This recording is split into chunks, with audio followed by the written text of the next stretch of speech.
nasaki mpona la kanda te. Pouvoir Central TV nde makambo otuna nini mobali nyonso aka na pouvoir mwasi soki aka na central siko mbeto ya eloko ya TV bakemba baluka kaka. Abonnez-vous massivement. S'abonner massivement mpe na esengo nyonso na Pouvoir Central TV. Bonjour et bienvenue dans votre nouveau numéro d'aujourd'hui, j'allais dire. Merci pour la confiance, merci pour la fidélité. Toujours envers Bissot. Doni, je vous dis bonjour, je vous dis merci beaucoup. La confiance au Bozan encore une fois de plus. Et belé makasi, toujours les Bosso na Bissot. Alors aujourd'hui, nous avons reçu Monsieur Michel Kalombo, c'est le communicateur de l'INC. Parti cher du Vitel Kamere. C'est avec lui que nous allons essayer de parler des questions d'actualité concernant l'évolution de Mboka na biso, sans pourtant aussi notifier que non, actualité de Minimaka, c'est un meurtre, il y a au assassinat, il y a ambassadeur, il y a Italie à Koufi na Mboka na biso. Précisément à Est, il y a RDC. Alors, quelle est l'influence, quelles sont les conséquences plutôt? Il y a tuerie, il y a assassinat, il y a ambassadeur Namboka Nabiso. Tous ceux et puis nous parlerons également Mambotali partage des gâteaux comme les Kinam disent, comme nous pouvons peut-être parler par rapport au gouvernement Zoya, Sénat, nous parlerons des élections. Nous parlerons également de la question est vraiment ébellé. Si je suis prêt avec Dan, je peux déjà dire bonjour Ndeko Mecha Kalombo. Bonjour les grands journalistes, les moralistes Doni Oumou. Ouais. Vous allez bien. Kimezali. Motepe na ba téléspectateurs ba zolanda biso biska bazali toujours en fait chapelé. Oui, chapelé toujours.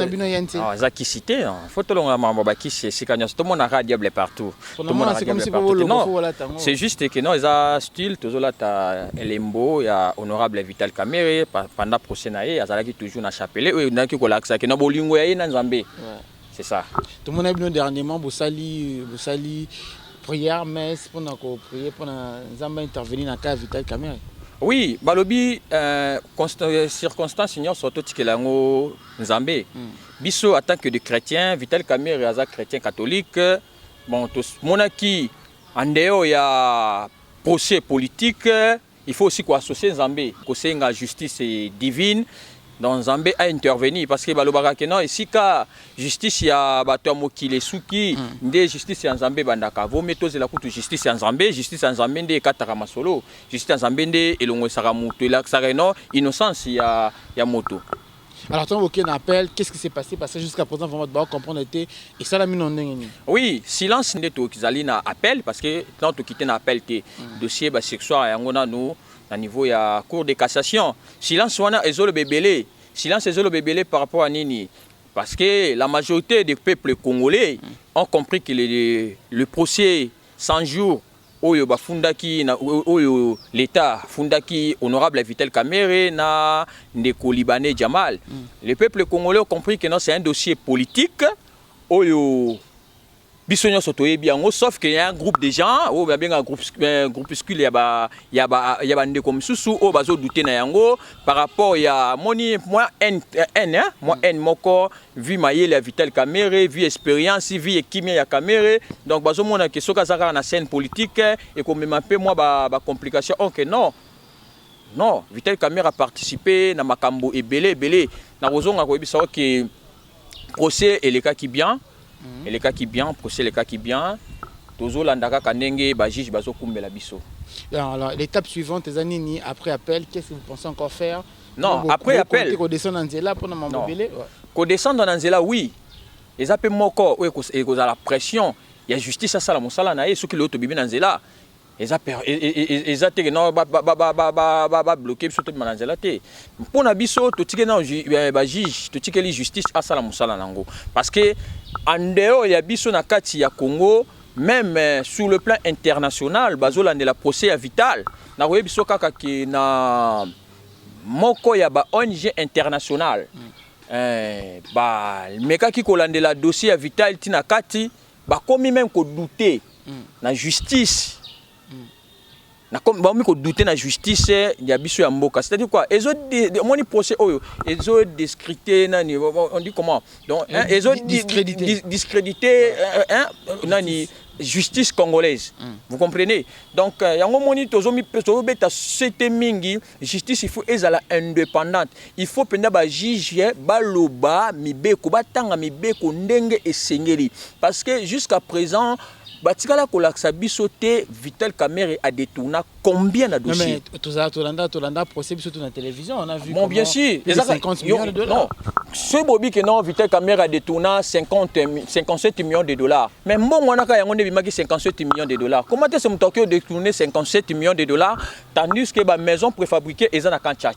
Quand on a 57 millions, le conteneur est en apport à Dar es Salaam. Ils ont un apport en Angola, à Lubito, ils ont un apport à Goma. Il y a d'autres maisons. Je te dis, dans une émission, il y a des journalistes, il y a des politiques, il y a Israël Moutombo. Israël Moutombo a demandé pardon à Jamal. Jamal Ali Mbissangaï. Pourquoi? Parce que j'ai douté. Jamal va détourner Vital Kamerhe. Vous comprenez? Mais tant que vous avez voyage à Okende, na Mweneditu, à préciser bien Mweneditu, il y a maman naïe. Il était parti voir sa famille. A profité à l'équipe à côté na gouverneur Mawesh. Il y a province, il y a Kasaï oriental. Le gouverneur a ébiché que non, le maison préfabriquée est à Awa. Il y a aussi des conteneurs ODG ya Awa nakati ya Mbujimai. Vous comprenez? Le monsieur a douté. Il y a des vidéos, même moi-même j'ai les vidéos, différentes vidéos dans le téléphone. Le monsieur a dit que non, a quitté sur terrain, a chanté, a monu le maison préfabriquée, a quitté na conteneur, a moni yango. Et yebisanga boloba comment Vital Kamerhe a détourné 57 millions de dollars. Oh le bapesa qui pour na telle maison préfabriquée. Pendant que yekuta quelque simba tambongo na maboko. Mais c'est lui qui dirigeait, celui qui coordonnait. On dirigeait la cité que non, on dirigeait la cité que même toi na gestion bon. Même Kamutu avait les cas et nous les canons pareil. Il faut savoir ceci. Il faut peuple comprendre que non, le maison préfabriquée est là qui projet il y a 100 jours d'urgence, il y a chef de l'État, Azaki coordonnateur et Moroté, Nicolas Kazadi Azaki coordonnateur. Nous on a suivi les non, Kamerhe comme Vital Kamerhe Azalaki comme directeur cabinet, c'est lui on est pendant ko chapeauter yango donc toko baté non le quoi il y a zo chapeauter yango yeni mtande ko gérer mbongo parce que na kati ya procès, le jour à procès, monsieur Jamal le Libanais alobaki yango clair devant le juge. Abete que non nazwaki yango via Kamerhe, nazwaki on appelle ça qui Kamerhe. Alobaki que non, azwaki yango ndambo. Il y a 57 cité. Bien sûr, mais alors que non, attends, que non, on a joué 57 millions. Parce qu'il y a des images de Tambola. Bah oui, il y a des vidéos. J'ai reçu 57 millions de dollars. Alors que non, les 57 millions de dollars, on a joué qui n'a partagé, qui n'a Kamerhe. 57 millions, on a reçu à Kamerhe. Non. Le dossier Vital, Tobetelango vraiment, ce Tobetelango, c'était tout le Belango Mingi. Ils ont sa même réputation. Il y a un régime en place. Ils ont salué l'image. Il y a justice congolaise à niveau international. Selon toi, la justice congolaise n'est pas indépendante par rapport à ce Vital Kamerhe? Mais je dirais oui pour l'instant, je dirais oui. Parce que comment est-ce que jusqu'à présent, Bovan est innocent? Où il y a besoin d'avoir preuve tangible, les thèses là, c'est que non, Vital Kamerhe a détourné. Jusqu'à ce jour, Bozo coffre Kaka et Sika Morona Bozo tient Kaka na prison. Or, la justice au Ezali respectée. Na ba juge au baza honnête. Deux. Na premier degré, Kamerhe Ngaz a quitté. Voilà, merci beaucoup mes chers. Nous sommes en train d'évoluer dans notre mission, comme je l'ai dit. La question d'actualité a vraiment ébellé. Alors, avant tout les canastigés, on a invité Kamerhe. Qu'est-ce que les gens peuvent retenir par rapport à l'appel? Oui, non, si c'est c'est là au Moro. Il faut moi le peuple, il faut tout la peuple comprendre parce que il y a des gens où bazala bango bimisa bango kaka na réseaux sociaux, na télé pour na ko sali ba réputation ba tout. Tout le monde a un mode de fonctionnement na bombate mode de fonctionnement na ezala mingi na UDPS. Vous comprenez? Pendant ces derniers temps tout la UDPS et commentalement Vital Kamerhe était papa ça la rassembler qui na réseaux sociaux, je suis ami avec la majorité ba y a ba cadre UDPS ba combattant tout na UDPS. Ce sont na minute oyo, ce sont les gens de l'UDPS au balingo mona Kamerhe innocent abima libanda te. Donc si on comprend bien UDPS mtekangisi Kamerhe c'est non yo. Mais ce qui Olivier ce qui nani secrétaire général à UDPS a dit que non. Le complot, l'arrestation de Vital Kamerhe est là qui préparé na FCC. FCC lobby, ce qui bisonem to kanisa qui Vital Kamerhe, to tchaki na boloko, biso to na commande, te binone mo na commande. Bo pesaye, bo libérer parce que le président de la République est un magistrat suprême. il a le plein pouvoir de corriger le jugement. Jusqu'à présent, pourquoi le silence du chef de l'État pendant que la justice a sa moussala ou sénilité? Donc pour il fallait pour le président Félix intervenir. Mais ce qui image à Mboke Zobeba, image à justice Zobeba, magistrat suprême Zana. Tout la vérité. Magistrat suprême, c'est Félix Tshisekedi. Non mais image Zobeba, image du chef de l'État. Le président de la République, hein, pourquoi pas bien que magistrat suprême? Il y a des erreurs où le juge va commettre. Le chef de l'État, en tant que magistrat suprême, en tant que pouvoir, il y a pour corriger le jugement. Voilà, merci beaucoup de comméchek vous voulez toujours dans cette émission d'Abisso. J'espère que Bato Baza tellement ébélé, Baza vraiment connecté, concentré pour nous suivre émission Oyo avec le monsieur Meshak Kalombo. Ozali moko na kati ya parti politique ya INC au Kambami na ndeko Vital Kamerhe Oazan en prison jusqu'à présent. Alors na habité cash les locash, vous avez réussi il y a quoi ça Assemblée nationale, vous avez réussi. Il y a quoi ça Assemblée, je peux dire Sénat, vous avez aussi réussi. Il y a quoi ça primature. Qu'est-ce qui s'est passé?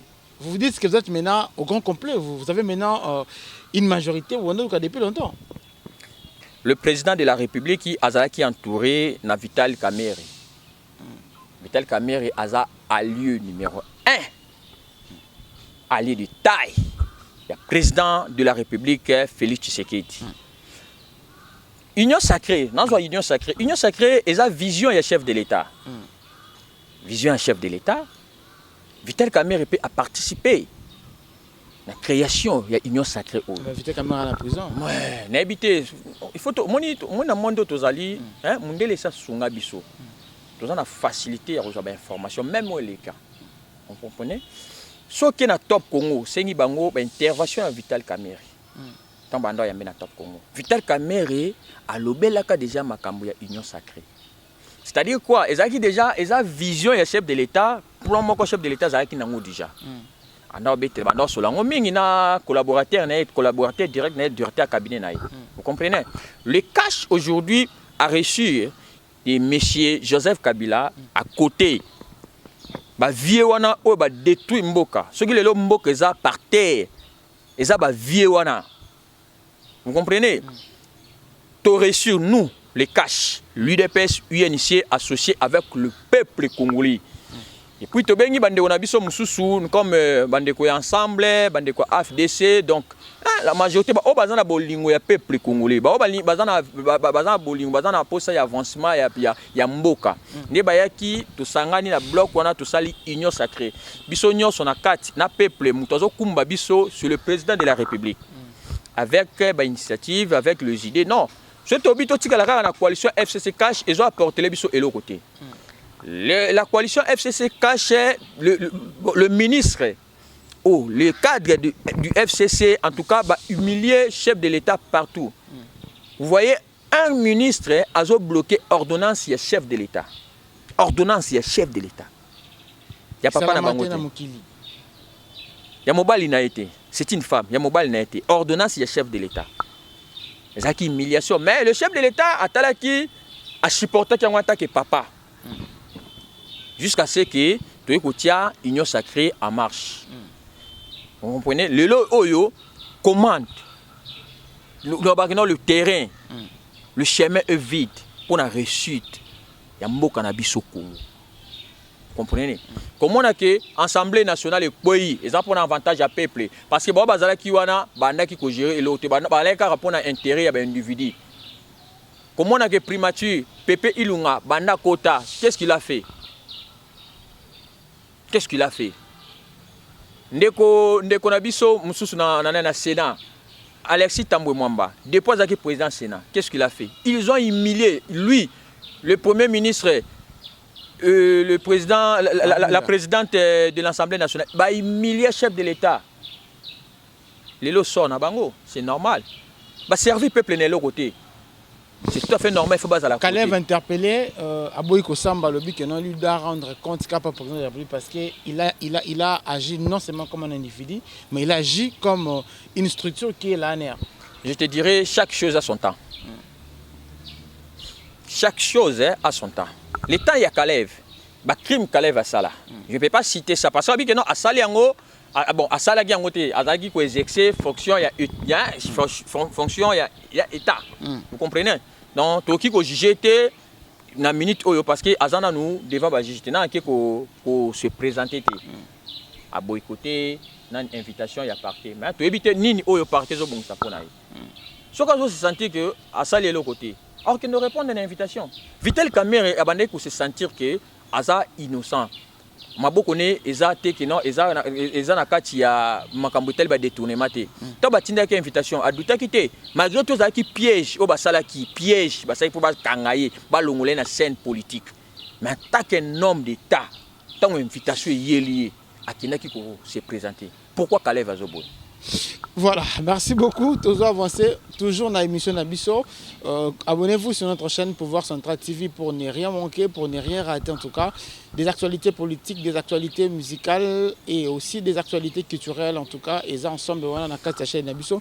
Alors, mes chers, on a habité le gouvernement Sekezo Bima qui est conduit par le Premier ministre Sama Lukonde. On a habité le cadre INC. Et ça, le ministre Bazala qui va travailler bien. Il faut que tu notes quelques ministres qui ont bien travaillé dans le Nabino. On peut noter le ministre Etnien, par exemple. Où est Nani? Na cache ton UNC.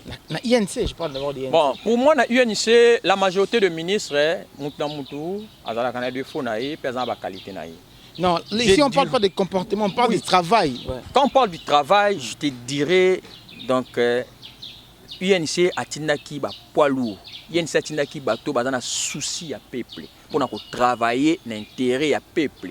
UNC a Tinaki bateau bazak formé dans école ya Vital Kamerhe. Vous comprenez? Donc ce qu'on a dit que non, là on a cité où il a travaillé qui où il a travaillé qui, na oyebi so que bangonyo ça va travailler bien.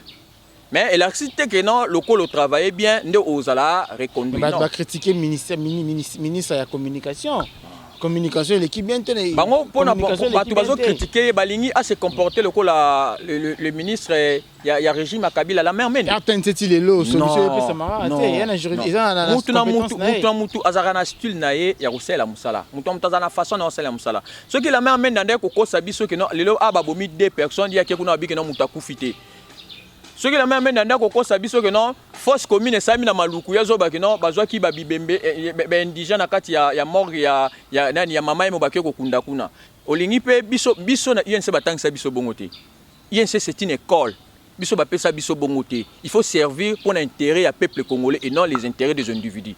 Moi je te dirais na UNC tous les ministres ya UNC va travailler bien. Peut-être so binanga que non na kati ya cash. Cash entre UDPS et UNC. Je peux citer quelques ministres qui ont travaillé bien dans Katia Cash. Voilà, UNC et UDPS. Voilà, dans Katia Cash. Je peux citer les ministres qui ont travaillé bien. Et ce ministre des Affaires étrangères a travaillé bien. Maman Zenza a travaillé bien. Donc, on dit que non, place où va payer ce qui y a, la compétence n'a été. Reproche les belé. Ce que tu as là, que non, un ambassadeur, il y a Italie à Koufi Nakati ya Mboka na biso. Surtout que tu la dossier na siko au monde que non, ministre na biso, il y a ministre des Affaires étrangères, un peu moins limité. Ministre de la sécurité. Non, comment ministre intérieur et sécurité. Aza ministre nan. Aza abimi la formation UDPS. Il y a des ministres qui vont travailler bien. Mais moi, je te dirais que l'UNC, tu as bongo, tu as souci à Mboka, tu as servi pour le peuple. Votre ministre, John Itumba. Pourquoi Bakanga qui était? Parce que quand on a le dossier, on comprend que non, Azam Makambouana. Pour justice, justice, Akangi Kamerhe, pourquoi tu es John? Pourquoi tu es John? Mais alors quand vous dites ça que non, vous travaillez bien, du cash, tu trouves pas que non, tu crées un problème entre vous? Non, papa.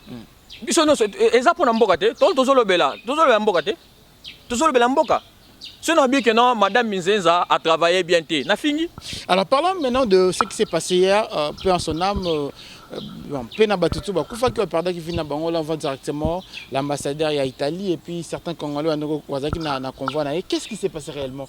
On dirait na Congo Nabiso, c'est comme si Batubele pena rôle na Bangote, c'est comme si les ambassadeurs vraiment rôle na Bangote na Congo. Parce que je ne sais pas si ça se passe ailleurs. On voit les ambassadeurs se promener avec des musiciens, on voit les ambassadeurs prendre des photos, des selfies, des histoires pareilles. Alors qu'est-ce qui se passe? Est-ce que la compétence na Bango est limitée? C'est par exemple pendant que expliquer moi que Bosuka Boito bon, mon frère, omoni makam oyo ezoleka na Congo awa ezopesa biso pasi makasi. Kota la façon les ambassadeurs bazo se comporter na Congo. Bazo se prendre comme des électrons libres na kati ya République démocratique du Congo. Non. Omoni lo nazolo ba awa les internationalistes ba comprendre bien. Vous comprenez? Vous voyez un ambassadeur a limité. Un ambassadeur a qui se comporter des hommes comportement ya ba ambassadeur. Ezaka yé mon côté.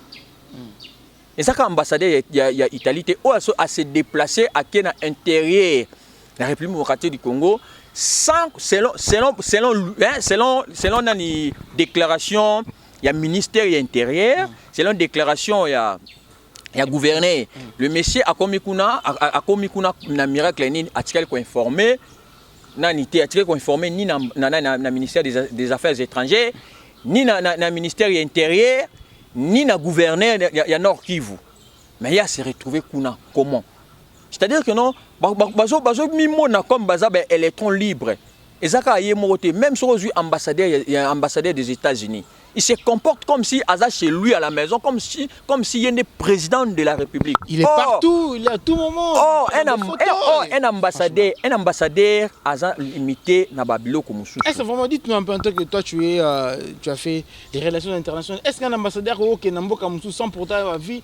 Mais kasi yangolo onazolo ba awa, hein? So que otangi na convention de Vienne, comprendre de 1961. Au place où ils ont régi dans l'ambassadeur. N'habitez le monsieur sur Tangaka, sur la convention de Vienne, sur la convention, il y a des relations consulaires. Pour moi, qui n'a pas se comporter, ou basal rango, nanko, basal rango qui n'a pas pour salir, hein, pour baby sa réputation, ya moka na biso. Oui, bah là, c'est sûr que non, bangonde gérer biso. Au moins que un ambassadeur azana pouvoir wanati ya kolonga awa ko mela masangandeti na nyangwe. Un ambassadeur azana capacité ya kolonga a ko vanda ndeti na flore. Avant d'azolia que non azolia pondu soki pondu nini. Vous comprenez? Ah oui, salama. Vous comprenez? Or, kokoma ya ambassadeur niveau ambassadeur aki kokoma na niveau wana. Soit disant que zaki service ya programme mondial alimentaire. Selon Bango, le service, cette structure, et cette structure, il y a ONU. Donc c'est que ONU est informé. ONU est informé. ONU a vendu na Est mingi. ONU a vendu na Est, a yebi ba zone rouge. Ndeti zone wana zaki zone rouge. Or, l'ambassadeur pour se déplacer, il faut passer par le ministère des Affaires étrangères. Il informe le ministère des Affaires étrangères. N'a pas un ministère des Affaires étrangères où ils ont géré na Madame Nzenza. A quoi informer na ministre intérieur, na ministère intérieur et sécurité où ils ont géré na Kakonde. Vous comprenez? À partir de cela, le ministère intérieur n'est à quoi informer na niveau ya. Na niveau ya Nord Kivu na province où il y a qui fait la kuna. N'est pas qu'au disposition ya sécurité na yé. Vous comprenez? Mais le monsieur, selon nos autorités, babi que non, atikali ko informé na mutute mais à se retrouver kuna. C'est que là qui na cop moko mané ko ça parce que bango la majorité so ba ke kuna ba kenda ba cop ba minerai. Ba kona ko exploiter ni ba minerai na biso. Donc c'est que ne balance ne mususu. Ake balance na ye, ake ko tomber na embuscade, akufi. Amza kota na thermosé ayete, ba mususu ba gérera kuna. Non, zone wana kufeli eza zone rouge.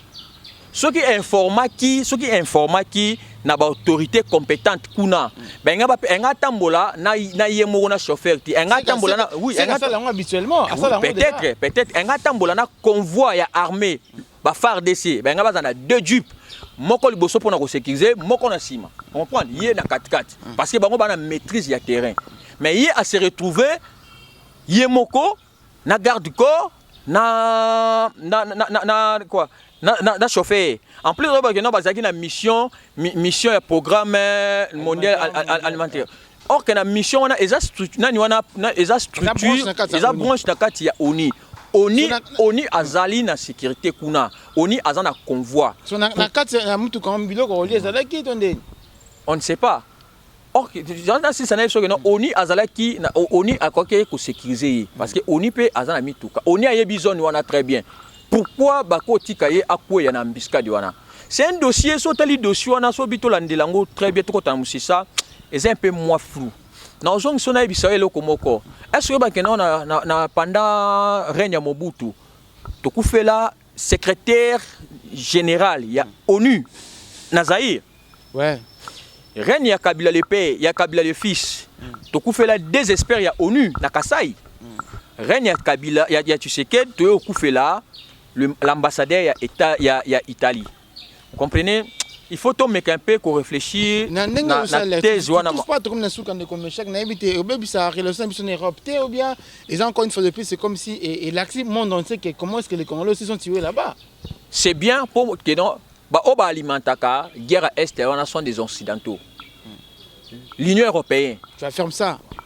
Papa, et c'est le bon matin, bah tu as internet, bah y est bien go. Bah tu as internet. Ouais, bah tu as internet. Et ça, la guerre à Est sont des occidentaux, les sociétés multinationales. L'Union européenne peut faire partie de la alimenter guerre à Est. Italie, ambassadeur Italie Italie est membre de l'Union européenne. Et pendant que nous avons créé la guerre dans l'Est pour déstabiliser l'Est de la République démocratique du Congo, pour minérer, vous comprenez? Ce qui est là, on va décider que Kimia dans l'Est de la République démocratique du Congo va tomber dans le piège, va tomber dans l'ambassadeur, va tomber. L'ambassadeur a se déplacé, le cola anda kunaye à la toilette, ça pour signaler l'autorité.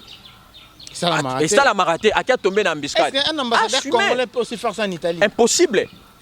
Je te dis que non, ambassadeur a limité. Moi, quand la convention de Vienne, et Zola qui ça, et Zola ça limite. Comment l'ambassadeur doit se comporter? Alors qu'il se comporter de la façon dont se comporter. Nous, nos ambassadeurs, ils doivent respecter les règles. Ça limité. À quelle mission au mboka ne tindelié. Mais bango baye ando ya mission mboka na bango tindeli bango, bami ko sala volonté na bango. Bami ko sala comme si baza ba électron libre. Interpeller bango. Même l'ambassadeur des États-Unis d'Amérique, autant qu'on se déplace à Kenya, na Minembwe, à cause de ça que non, na qui mission moko, so qui mission mondiale, na Minembwe. Tala moninga auto que ne mission pour na piège. Ce qui a qu'on se comporter té, alors ça a un comportement na yé oyo, à l'ongwe, à tolian tabac, à l'ongwe qui au salaboui. Selon l'État congolais ne peut pas convoquer réunion. Ah, sur l'ana, bon, expliquer bon, bah limite na bango. Mon cher, est-ce que le président de la République a zangi ba conseiller diplomatique? Nous avons un ministère des Affaires étrangères, ou à diplomate congolais, diplomate congolais, même les diplomates étrangers. C'est-à-dire que Bango va se voir comme de grandes puissances. Comprendre? Baza libre, il y a Congo, baza libre. Tolingi sous bablo ko anate na régime ya Tshisekedi. Il faut réglementer. Moni façon dont l'ambassadeur bazo se comporter dans la République démocratique du Congo. Il faut mettre un peu pour régler la situation. Les gens comme ambassadeur a Koufi dans la zone rouge dans la République démocratique du Congo. Et ça, la biso passe, nous les Congolais. Les autres, c'est que nous avons une insécurité et ma casse. Or, tu vas alimenter, tu vas une insécurité et la permanente sont des Occidentaux.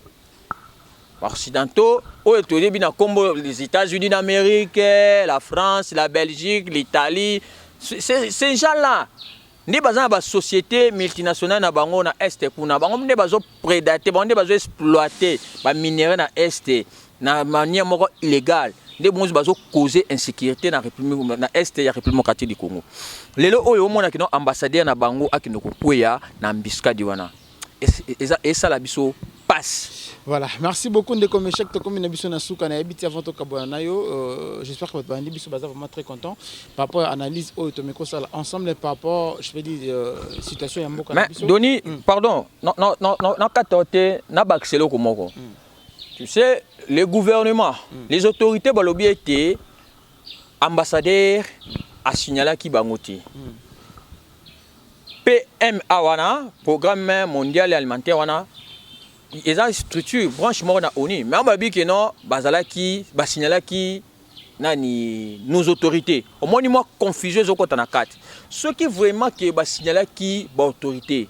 Je vous dis, il faut le président de la République à bêta il faut vraiment ces gens là-bas à la pinu.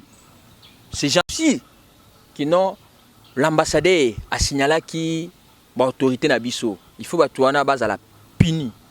Parce que bazo salue réputation ya mboka. Comme on a un ambassadeur a signalé bino mais bino ba assurer sécurité. Vous comprenez? Bazo mboka na biso comment? Niveau international ba mon mboka na biso comment? Donc baz ni ba salue réputation, il y a régime en place, il y a Fachi. Il faut batouana base à la puni.